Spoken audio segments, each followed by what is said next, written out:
It sort of prepares you for it. It's good to just have that minute at the start to ground yourself, really.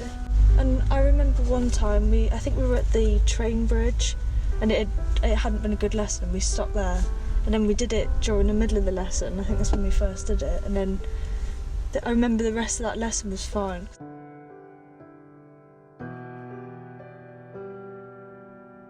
Sort of calms you down, puts you in the right place.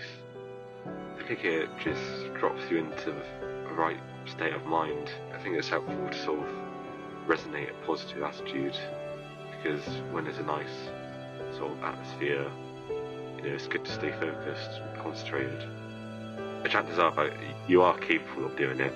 It's just having that sort of mindset that you don't have to worry about whether you'll do it or not.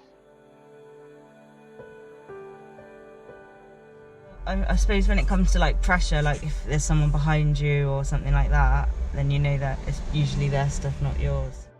Well, I think it's just important to be able to like keep calm in situations like this, do you know what I mean? So you're quite like a calm presence, and I think that helps me because it's quite catching, isn't it? If you're calm, then I'll be calm, sort of thing.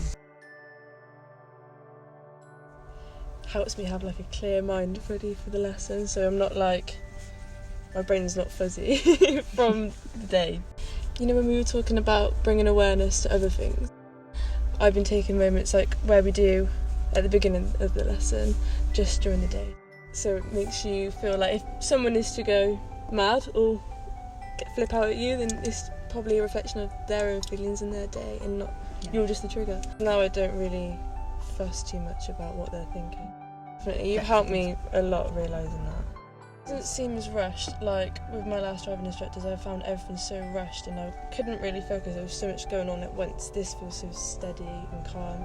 It actually makes me feel like I'm looking forward to the lessons.